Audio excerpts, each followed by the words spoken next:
안녕하세요. 오늘은 서울 부동산 공급 위기에 대해서 말씀드리겠습니다. 아파트 오피스텔이 동반 공급 절벽과 집값이 상승할 것으로 전망되고 있습니다. 올해 아파트 입주는 한 26.9% 감소할 것으로 보여서 2016년 이후 최소 공급이 예상되고 있습니다. 2028년 서울 오피스텔은 사실상 제로에 가깝다라는 지금 분석이 나오고 있습니다. 어, 서울 아파트 공급을 보면요. 입주 물량이 이제 급감하고 있는데요. 2024년 37,103가구에서 올해 27,115가구, 내년 17,000가구, 2028년 13,500가구 정도가 예상됩니다. 이에 따라서 2026년 서울 입주 물량은 26.9% 감소했고요. 이것은 10년 만에 최저치입니다. 그리고 2028년 13,560가구, 65가구로 이제 감소해서 공급 절벽이 예상되고 있습니다. 이에 따라 이제 신축 하고 구축 아파트 가격 격차가 확대되고 있는데요. 신축 평균가는 준공 5년 이하 20.2억입니다. 반면 이제 준공 10년이 초과된 구축 평균가는 14.3억이 되겠습니다. 이에 따라 가격 격차는 5.9억 원이고요. 가격 격차는 1억 원이 늘어나서 2년 사이에 확대되고 있습니다. 신축 아파트는 최신 설계하고 커뮤니티 시설을 갖추어서 선호도가 높아지고 있고요. 그리고 근데 이제 서울 신축 아파트가 이제 줄고 있어서 준공 10년 초과 주택 비중이 80.85%로 구축이 압도적인 비율을 보이고 있습니다. 공급 부족이 심화되면서 신축 희소성이 더 높아지고 프리미엄이 더욱 확대될 전망입니다. 서울 노후주택이 집중돼서 신규 분양 수요는 폭발하고 있습니다. 서울주택 연령을 보면은 20년 초과 주택이 62%, 10에서 20년이 19%, 준공 10년 이하가 19% 정도가 되고 있습니다. 그래서 준공 10년 이하를 보통 신축으로 보는데요. 이런 아파트 비중이 너무 낮아서 지금 신축 아파트의 수요가 폭발하고 있고, 신축 선호도가 굉장히 높아지고 있습니다. 강서구에 이제 방화 제6 재정비 촉진구역 재건축에서 레미안 엘라비네는 총 557가구를 짓는데요. 1순위 최고 경쟁률이 228대 1로 어마어마한 뭐 지금 기록을 하고 있고요. 용산구 이촌루엘은 어, 현대 아파트를 리모델링 하는데요. 총 750가구에 일반 분양 88가구입니다. 노후자치구의 정비 사업인데 신규 공급이 이제 유일한 출구로 떠오르고 있어요. 근데 정비 사업이 재건축 재개발이 지금 좀 규제로 막혀 있어서 굉장히 좀 어려움이 겪고 있고요. 서울에서 신축 아파트가 나오기가 좀 쉽지 않은 상황입니다. 근데 오피스텔도 사상 초유의 공급 절벽입니다. 서울 오피스텔 연도별 입주 물량을 보면은 2021년에 22,000 가구였어요. 근데 2025년 들어서 4,234가구로 대폭 급감합니다. 그다음에 올해는 1,658가구, 내년은 1,224가구, 2028년은 228가구로 예정되어 있습니다.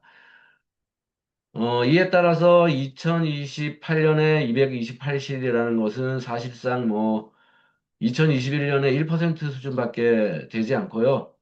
사실상 거의 뭐 오피스텔도 전무하다시피 할 정도로 지금 공급이 이루어지지 않고 있습니다. 정말 공급 절벽이 지금 심각한데요. 오피스텔에 주로 이제 깨끗한 뭐 신축 오피스텔에서 살고 싶어하는 1, 2인 가구의 주거난이 굉장히 심각해질 것 같습니다. 오피스텔은 그동안 청년과 1인 가구의 대필처였는데요. 이 이제 공급 소멸이 일어나면은 이들이 갈 곳이 점점 없어질 것으로 보입니다.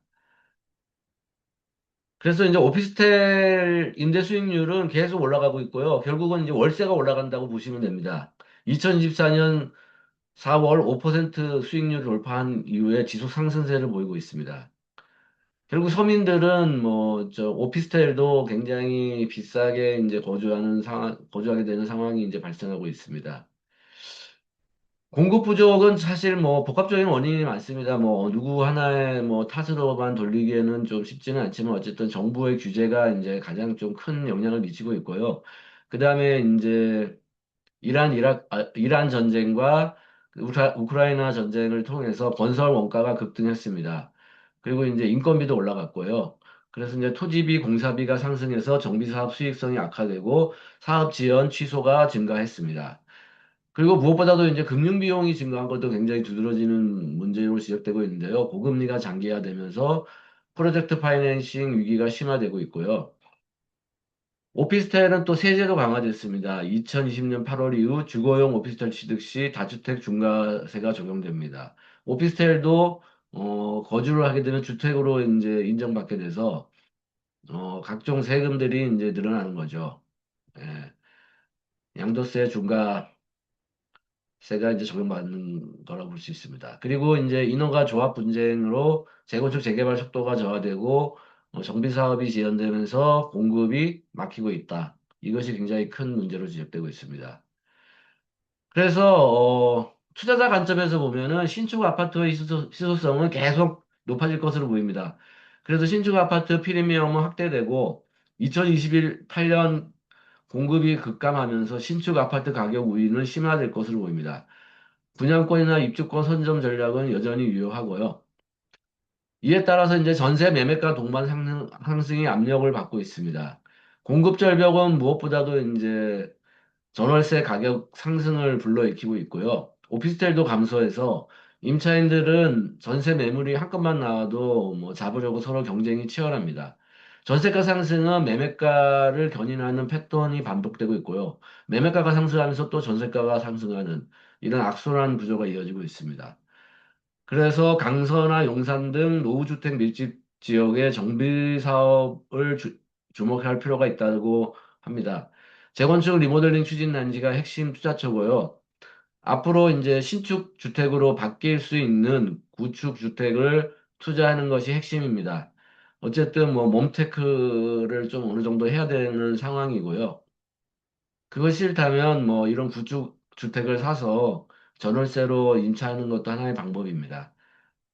그리고 오피스텔 임대 수익률이 상승하고 있어서 오피스텔도 뭐 조금 과거보다는 인기가 높아졌다고 볼 수 있습니다.